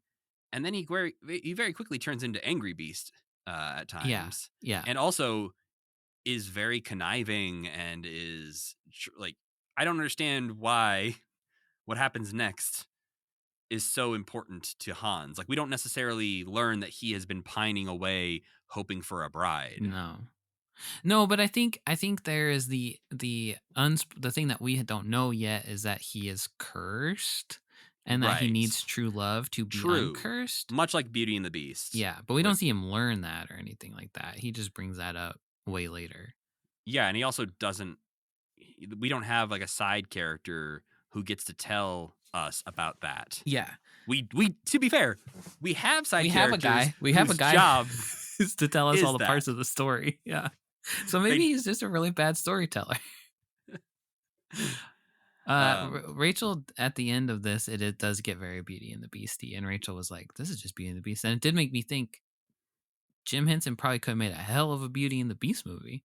Imagine Mhm. all the little like the living furniture and the like the Ooh. beast puppet. That would just be so good. I think Yeah, I've never seen Ron Perlman did a Beauty and the Beast like a in TV show. yeah, Yeah. like the year after this. Right. That I've never seen, but I'm curious how they Mm-mm. handle the creatures and puppets and stuff. Well, that Beauty and the Beast, Matt, he Yeah. is a mutant who lives in the sewers, and it is an Oh! adaptation of the idea of that story where he meets like it's almost like the Ninja Turtles. I think he meets a woman who's like a reporter, and they're in love, and she's trying to help him not be a mutant who lives in the sewers anymore. I'm pretty sure Oh, is the late concept. 80s TV It's the shows. concept of that. Yeah. Yeah, that doesn't surprise me So now that you say that, I but don't think he's surrounded by any living furniture. I'm not 100% sure about that, boo. but yeah, He doesn't boo. just randomly one day he's walking on the street, he just sees Lumiere, like, Yeah. hey, I know you. Yeah, he's carrying around a little teacup, talking to the teacup. Yeah. This is my best friend. Used to be. So yes, the dog is not the first person to greet the king. It is in fact his daughter, the princess. And another line I had to rewind to understand and still don't. John Hurt says, and the king lets go of the princess of sweetness and cherry pie, and his face clouds over. But then he shrugs and turns back to his daughter and dog and walks away for a year and a day. Yeah, people are always walking away for a year in this. When you're having a tough time, just leave for a year and a day, and everything will Well, be it fine also when you get back. it's like subject verb agreement, guys. Come on. Yeah. He's not walking away from his daughter and dog for a year and a day. He's walking away from the hedgehog for a year and a day with his daughter and dog. Oh, Like, because is he? He's not leaving too. No, we see him. Like Oh, the you're next thing right. we cut to is like He's almost prepping. exactly It's the like the year and a wedding day day. later. You're right. This is where we first see the storyteller in the castle. He has been hired to entertain the king, and this is when he really comes alive. Yeah. He has this scampiness about him that my favorite detail of his character that doesn't really exist until the end of the thing is that he is trying to like glob on to the fame, or like Oh, he's like, I even got invited to the wedding. right. At one point later on when the princess is sad, he's like, she stayed in her room and let no one see her, not even me, and I was her favorite. Yeah, that's really cute. Yeah. He does have like this fun like loser energy to him where he is like sitting in this nasty castle but being like, I was there too, do you believe it? Yeah. That feels the most Muppety of like anything in this. Yeah. Is I having really that like character. him. Like I think he's fun. I'm I hoping am he keeps also- that up Me throughout too. all their other stories. Is Yeah, me like, too. yeah, I was there too. Yeah. I'm important and fun. Mhm. But he pulls the tarot card of a hedgehog, and the king flips out and demands that the storyteller is thrown into the dungeon, while super buff Hans shows up to the castle to reclaim his prize and goes to see the princess and actually gives a very sweet proposal. Yeah. Have you seen did you watch the Witcher show? No. There's a whole episode based on, I think probably why I know some of this story is there's a whole episode, like a lot of the Witcher episodes are based on actual folktales. but Okay. rewritten to be interesting. So there's a whole story written about this hedgehog knight who like shows up, and he is very sweet too. That's like that's like the underlining thing, is that he's nasty looking, even though he's cute in The Witcher too. But he's like the biggest sweetie in the world. I'm looking at the Witcher one. He kind of has like 90s boy band hair. He's not as impressive as Hans My Hedgehog because he is just facial prosthetics. He does look like he's in a boy band. You're right. Well, the princess accepts his proposal, and he's like, you don't find me ugly? And she's like, not as ugly as going back on a promise. That's which right. is a delightful way to step around that question. Yeah. I think she does that a couple times where he's like, do you like me as a beast or a man? And she's like, hey, you're my husband. Hey, You are what you are. Nice to see you. I'm going to go. She's good. It's time for a wedding. We get very, very brief glimpse of the wedding, very, very brief glimpse of the reception where the king and queen look kind of sad. Yeah. I was kind of shocked there's not a plot beat to this, that people at the kingdom are shocked and appalled at a giant hedgehog man showing up one day. Everybody pretty much takes it. And really the thing that everybody objects the most to about this guy is the way he eats, which is just putting his face in the food and eating like a dog. And everybody is way more disturbed by that than they are about him being a hedgehog, I think. If he just learned to use a spoon, then he would be okay. There's a bit of a disturbing scene after the reception, where they say that the princess is laying in bed terrified as she waits for her new husband to join her in bed. Yeah. And he's sitting there playing the bagpipes by the bedside. He wanted a dog. Yeah. Yeah, he wasn't like, oh, I don't want to get married. I just wanted a chill dog. But there's a weird moment where they're definitely implying sex is gonna happen. Yes. That's what the princess is afraid of. The king and queen, at one point, it cuts to them in their bed. They hear the bagpipes stop and they sit up expectantly, like they're waiting to hear the sounds of sex, I guess. Uh-huh. But the Hans just touches her on the shoulder a little bit and makes sure she's asleep, which she's pretending to be. And he's like, cool, I'm going to take off my hedgehog outfit. Which I could skin. Always do, I guess. It's very confusing. I don't know if there's rules around this laid out in the story, but for some reason, I guess as long as he's not in the presence of people, he can shed his hedgehog form, get to be a naked, handsome man, and go play with some farm animals. Is that what it is? Is that when he's not around people? Oh, I'm not saying that's what I think it is. They don't mention I'm just that. trying to make sense of it. Right. Because later on, he says that this is a curse and that he cannot leave he's like, I'm enchanted. I can't leave this hedgehog form. And I'm like, dude, you're literally standing there as a human right now. You need to explain why you can leave it sometimes. Yeah. This is the part where this is like one of the elements where they should have adapted it for us, where they explained that part way earlier in the story. Could you imagine if Beauty and the Beast, he was just like, oh yeah, no, I can be a cool prince sometimes. Uh-huh. And it's like, and that okay. happens in like the last 20 minutes of the movie. Yeah. So she sees him. He just kind of like picks up a goose at one point. I'm not really sure. He's like, looks like he's going to throw the goose for some reason. When he's out there having fun with the animals. Yeah. He's like hanging with his giant rooster, and then he just picks up a goose for some reason. Yeah, he's having a good time. But she wakes up the next morning and sees, hey, Hans is a hedgehog again. So maybe it was all a dream. But nope, because the next night, he does it again. But now she's starting to maybe feel a little something for a hedgehog man, because she lays on his skin that he discarded with the quills, and she's like, actually, this feels kind of nice. It looks like it feels kind of nice. I mean, if you go in one direction, you can pet a hedgehog and it feels fine. And it feels okay. And just don't go the other direction. Nice necessarily. It feels like exactly like you'd expect it to, basically. Yeah. Like a bunch of fingernail. Yeah, just very bristly. Well, he comes back in and discovers her laying on his blanket skin. And is like, oh, well, which would you have for a husband? And this is when she does the cop-out of, well, whatever you want to do is fine by me. Yeah. But this is when he reveals that he is in fact enchanted, and all he needs is a loyal love to break the spell. And if she just gives him one more night, stays with him, he will break the spell and be a human forever, which she promises. But unfortunately, the storyteller tells us, moms suck. And Yeah. moms know everything about you. They know all your secrets. They know you have one, and they're gonna get it out of you. And they're gonna mess it up for you. This felt like one of those moments where the writer is writing a little too much of themselves into something where I'm like, Yeah. hey, how's your relationship with your mom? Yeah, your mom's maybe got something going on.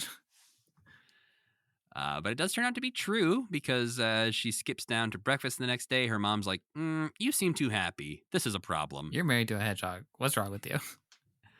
Apparently, sometime in the last couple days, the king and queen have went to see a wise woman and learned everything there is to know about grovel hogs. Which apparently is a thing that there are more of out there. Yeah. And I don't know why, Hans wouldn't have gone and found more His of friends. them, maybe. Yeah. That would have been a good idea. But the queen gets the information out of the princess by saying, yeah, the only way to break the curse is to throw his skin into the fire. And the princess goes, that's not the way. And the queen's And like, then she says- gotcha. Yeah. And then So Hans there's comes down and shoves his face in the bowl of food. And the mom rolls her eyes. Just use a spoon. Everybody would like you better. This is not, I don't think, supposed to be a funny moment, but it is the moment where I laughed the hardest in this. I think it maybe is. I don't know. It's so tense and weird. Like they just had this moment where you're like, oh shit, she just messed up in a big way. Yeah. And then Hans comes in very calmly and is just like, hey, I'm here. And then just. Yeah. Well, it's the third night. He once again sheds his skin and wanders off. And for some reason, she's like, what if my mom was right, though? And she throws his skin into the fire. Yeah, even though she knows her mom's just talking trash, right? I guess maybe the hope is because she knows she messed up. She knows she broke her promise. She knows that no matter what, right now, it's not going to work. Like she broke her promise. She told somebody, so he's going to stay a hedgehog. So why not try the only other thing someone has suggested? Right. I guess that's true. Wasn't a good idea because he immediately starts screaming in pain. And turns back to a hedgehog, like he's a hedgehog all of a sudden again. Yes. Down there, yeah. Yeah, he can't actually escape this. He is a hedgehog who's screaming and smoking a little bit as if his skin is hot and burning. And he rides off on his giant rooster. And then the princess wants to go and search for her long-lost husband. So she goes to the blacksmith for a pair of iron shoes. Yeah. Why? I thought she was going to jump in a river. Oh, no. Which thankfully doesn't happen. But I was like, why does someone wear iron shoes? She just needs strong shoes to walk all over the world. Well, and to prove that she cared about him so much that she was willing to wear down 3 pairs of iron shoes in her search. Right. So then the story becomes a lot about her wearing down her iron shoes. Uh-huh. And she eventually wanders for so long that her hair turns white. Pretty sick-looking shoes, honestly. And honestly, aside from the fact that they're made of iron, she's really looking cool. Pretty good with the white hair, too. Yeah, she looks cool there also. Her face does not age a day. She looks no older. They didn't put prosthetics on her to make her look like an old lady. They just say she wandered for so long her hair turned white. I don't know that she's supposed to be an old lady because at the end her hair turns red again. So I think she's just going through a harrowing experience. Right. She had that rogue hair going. Yes, yeah. Well, she does find him eventually, but first as a crow who flies in through a window and then transforms into a hedgehog. Yeah. And it's just like, too much. Why are you doing this? Why is he a crow? It was very confusing. I don't know if they were still on like, hey, remember when David Bowie turned into an owl in the labyrinth? Yeah, we like that. What if we did that again? Yeah. Well, she tries to hug him and he kind of attacks her. Kind of flips out, yeah. I thought, again, he might murder her with his quills. Right. But no, instead he briefly transforms into a winged human man. Yes, a beautiful angel man. And then the wings vanish, and he's just normal human man who now, Good. I Well, she guess. tells him she loves him so damn much. Right, yes. And this is, I guess, the spell is subjective. I guess the original idea is that you need 3 loyal knights of love to break the spell. Yeah. But her wearing out 3 pairs of iron shoes. Yeah. They're like, yeah, that'll work too. Yeah. You seem to have proved yourself quite a bit here, so we'll let you go. But please don't introduce that he can turn into a bird in the last 2 minutes of this. It is a weird thing to add. Like, oh yeah, by the way, turns into a bird. Yeah. A hedgehog that turns into a bird. What's your problem? Right. And maybe he should have shown her that too when he was with her, because that's pretty cool. And again, I just want to know why he can turn into a human sometimes. Yeah, we'll never know because we'd have to go No. back to let's see, 1755 to learn this. So We could read the story. I'm reading it right now. There's nothing. There's no answers to be found, Matt, anywhere. Oh, that's unfortunate. The way that they told stories back then was shut up and listen. They're just making it up as they go. Yeah, He's a bird hedgehog man. You see any That's other enough. storytellers around here? Anyone else gonna tell you a story? Well, I didn't Yeah. think so. No one else in history has ever thought of something this fucked up. You should respect my messed up brain. I'm a visionary. I'm just a little bit twisted. Get a load of this. What if a guy was also a hedgehog? And their brain literally exploded. Yeah. He was burned for being a witch. Oh no. And then it sort of wraps up. The storyteller tells us that he is the favorite. He talks about how did they have another wedding? Yeah, so they have another wedding, and he gets invited to this wedding, and Right. the lady gives the princess gives him a gift, the shoes she wore down to almost nothing, and then he shows nothing. Yeah, and the dog's like, ugh. Ah, fuck you, dude. That was a real sprocket moment right there. Yeah, a cute little ending. It's like a whole setup for that little joke, but also too much. Yeah. Too Makes much. me want to see more of the storyteller. Yeah, me too. For most of this, I didn't want to see more of him. Mm-hmm. But the energy he brings at the end of this sets it up nicely that I'm like, oh, okay, if he brings this into the future episodes, I'm on board. Yeah, I am interested to see more of these for sure. Yeah. Good effects, interesting way to shoot it. They're all filmed by the same person or no? I believe so. Okay. At least most of them. Oh, no, they're not. I'm looking at the directors. Okay. Jim directs some of them. Okay. I think Steve Barron does come back for some. Yeah, he directs 2 or 3, it looks like. Well, yeah, we'll see if they change it up. We've got a while. I don't think we talk about Storyteller again until November. Oh, wow. But yeah, we'll revisit Storyteller and see how we feel about it. Sam obviously liked it a little bit more than I did. But I do agree, like, technologically very impressive. The special effects, the green screen, not so well. Like, the green screen is not so great, but the character of Hans looks amazing, and the sets look great. I got to think that Jim looked at this in the end and was very happy with it. I feel like this is the kind of like the marriage of modern effects, classic story, interesting puppetry. This feels like his shit exactly to me. Well, and everyone loved it. And they bought it for NBC to air it. So I'm genuinely shocked everybody loved this and didn't love Labyrinth when they're, those feel so similar to me, but who knows?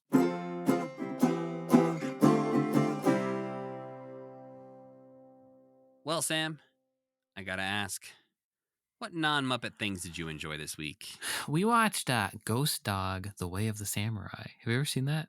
I have no idea what this is. It's a Jim Jarmusch movie from 1997 or something like that. And it stars Forrest Whitaker. And he is a mob hitman who is also interested in The Way of the Samurai. Okay. And it sounds like it would be like action-packed, like revenge movie, but it's a Jim Jarmusch movie. So, of course, there's just a lot of like standing around and having like fun little conversations with moments of like cool violence. It feels very proto Kill Bill, like a mismatch, like an interesting clashing of like samurai culture and hip hop music and mob violence. in a way that's very, in a lot of ways very similar and precursor to that. But the characters, mostly it's just about characters, and the characters are all really interesting. It's kind of like a Rashomon story where there's like Hmm. little elements of Ghost Dog's background that don't match quite up in a cool way. Um, and there's like these gangsters that he's fighting, but they're so funny because they're all old men and they're all losers. And there's this really funny scene where they're like arguing with the landlord of the guy who owns the club that they're arguing with the landlord who owns the club that they always hang out at. And they're like, "Oh, please, we're going to get," the gangsters are like, "We'll get you the money tomorrow. Please, just don't kick us out." And it's just like, oh, these cute losers. But it was really good. I watched it when I was a kid. I Mm. watched it when I was probably like 16 after I had seen Kill Bill, Right. expecting it to be like Kill Bill, and it wasn't. So in my head, I've always been like, that movie's so boring. But it's actually really, really good. I loved it. Hmm. Yeah, I don't want to say too much about it because I can't spoil stuff, but it's just like, you just got to watch it. It's an experience. Interesting. Yeah, I think the only Jim Jarmusch movie I've ever seen was Coffee and Cigarettes. Mm-hmm. I think that's the only one. So I am Yeah. not definitely. I feel like I've seen the poster for Ghost Dog, Yeah. The Way of the Samurai, but did not know anything about that movie. Right. And definitely would not have guessed that's what it was. Coffee and Cigarettes is much more like his general type of movie for sure. Have you ever seen Dead Man? No. That's really good too. It's a Johnny Depp kind of like, uh, Jim Jarmusch called it a psychedelic western, where he's like a gunman kind of wandering around this like weird dream version of the old west, Hmm. and kind of Cormac McCarthy-ish, but it has there's like a Native American character who's kind of helping Johnny Depp and Dead Man, who shows up in Ghost Dog for a second. So it is kind of like they're weirdly like spiritual sequels to each other. Huh. But yeah, good. Both good. All right. I like Dead Man a lot too. How about you? What'd you watch? Well, this week, Devin and I watched America's Sweethearts, Dallas Cowboys Cheerleaders. Okay. What is which that? It's a Netflix documentary about the Dallas Cowboys cheerleaders. Okay. Going through the audition process and super stressful whittling down of like 200 like women down to 36 for the team, and how weird of a world that is. Do they have like the most famous cheerleaders? Yeah, Okay. definitely. And yeah, this is a weird comparison, but it reminded me a few years ago I watched the Blackpink Light Up the Sky documentary. Oh yeah, right.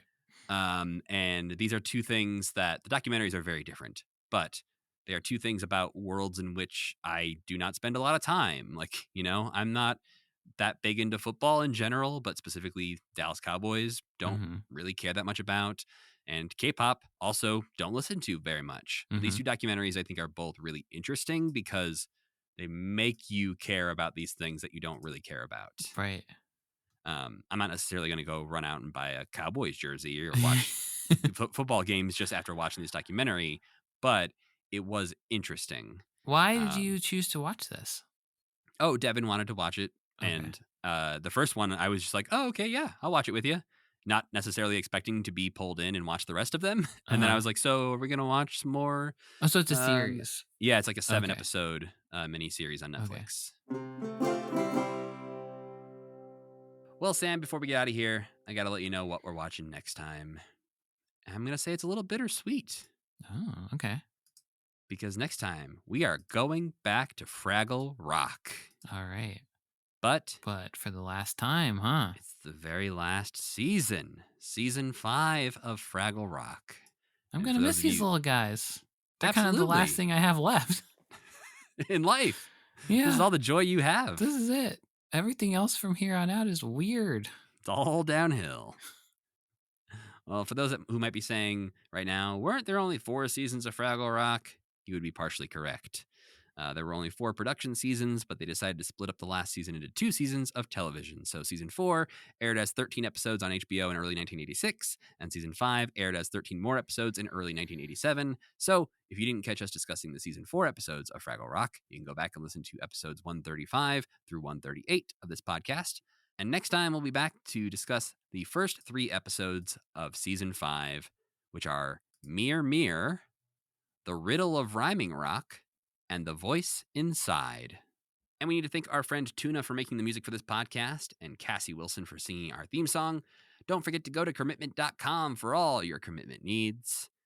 And don't forget to rate and review this podcast wherever you're listening to it right now. You can email us at mail@commitment.com if you have any questions or links to unseen Muppet things that the internet may be hiding from us. And you can follow this podcast everywhere on social media at CommitmentPod. And you can follow me at Matthew Gatos. And you can follow me at I'm_Sam_Schultz. I think you can go back to the old way you said. I'll say it a couple times this way. All right. And This then feels very unnatural. Yeah, well, people We'll figure it out one day. Yeah, people can't listen so good, so I gotta spell it out for them. It's their fault. Yeah. Well, as always, keep believing. Keep pretending.